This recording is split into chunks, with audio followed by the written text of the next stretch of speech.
So let's discuss this concept of basket of deplorables. It was originated by Hillary Clinton, referring to Trumpsters, Republicans who are racists and sexists and homophobic and xenophobic and Islamophobic, except it extends far broader. I discussed last week how people try to get their arms around things now. We're saying, oh, it's the economy, and I said, that's crap. Said it's a basket of deplorables. And just because you're a large, very large group of deplorables doesn't mean you're not. Just because you can bully and be louder and threaten and antagonize doesn't mean you're not revolting and an antithesis of everything that the United States of America is supposed to be about. Continue under the covers.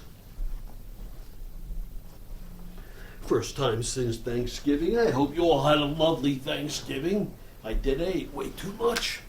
And I stayed in a hotel. I was out in the Hamptons, had a lovely Thanksgiving, but where I'm going with this is in the evening, and you certainly wasn't eating stuff beyond belief, but under the covers and watching Mary Poppins, and all I could think about was, oh my God, I am so much more comfortable under a Kangapota. Here I am in a lovely hotel room, in a lovely bed tucked in, without room for my feet, and it just was so uncomfortable. The difference to be able to have your feet lie comfortably without pressure on the toes, it is ginormous. All right, so let's finish this for a second. Everyone backpedals, isn't that as part of the game? Ha ha! You have to be politically correct, right?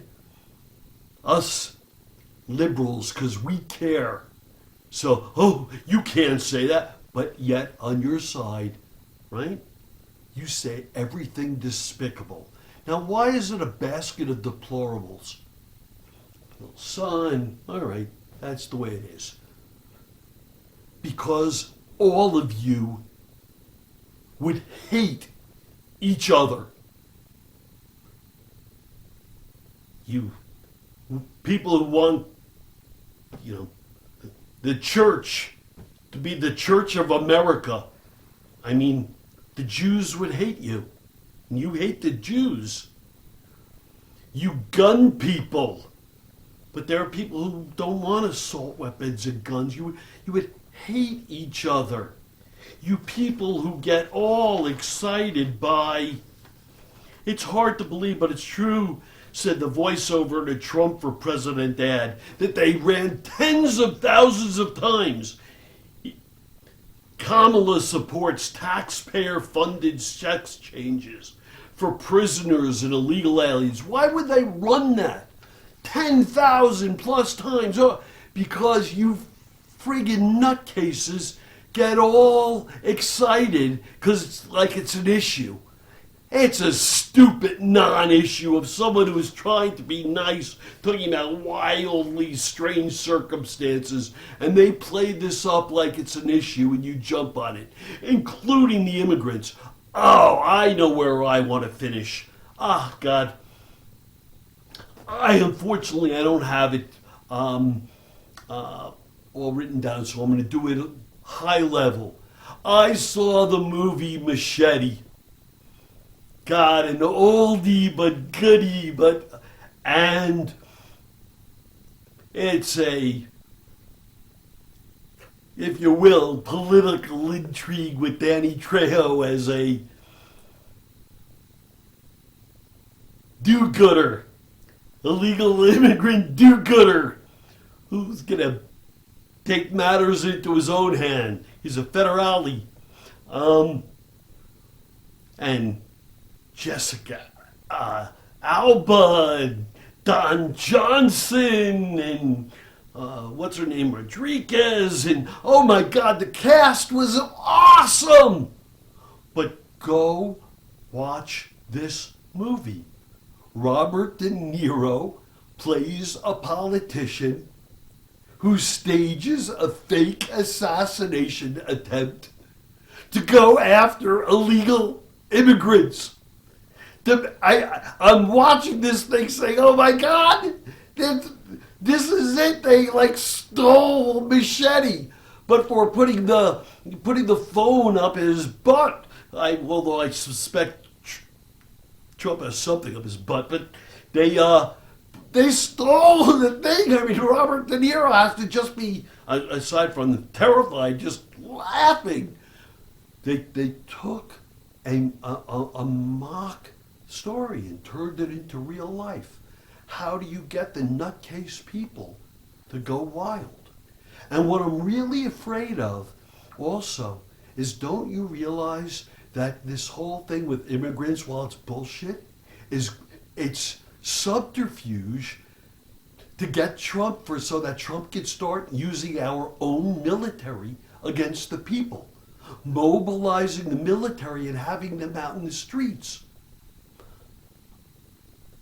You would-be MAGAs, you deplorables, I'm telling you, I've cut short lots of friendships now, and it's fine. There's something wrong with you. We went to war, and yes, they red blue that we should go to war. They brought it up all the time. Well, we went to war with you in the Civil War because slavery is untenable. And here we are, and you Hitler youth don't see that backing a person, a dictator, a would-be dictator, who says he's going to take retribution against enemies, who doesn't believe in the Constitution, who tried to rig the vote, who's all in with Putin, who's bringing his rich funders. And by the way, let's talk about that. Elon Musk, $200 million. Why is he spending $200 million to fund this insurrectionist, to fund this felon? You think he has anything to do with you? No. What's so... You're in the basket of deplorables, but you have nothing to do with Elon Musk. He has his own agenda. Don't you see all these sneaky, horrible, corrupt, dirty, their agendas? They're all in the basket. It's actually right on. There's no need to step back. I'm looking at you. Go practice. Look in the mirror. What do you stand for? You can't say it. You can say what you hate. Oh, I can't vote for him, or I can't. But what do you stand for? And the truth of the matter is, you've been driven to demonize. Oh, liberal. What? You're going to demonize people who care about the rule of law? Who care about a working federal government? Who care about rights for others? You are indeed deplorables. It's sad, and it's sad that there are so many of you, and you tend to be less educated, but you've been manipulated, you've been poisoned. I thought about it all Thanksgiving, and I wanted to elaborate. This is Hal Mintz, thumbs up or feet up.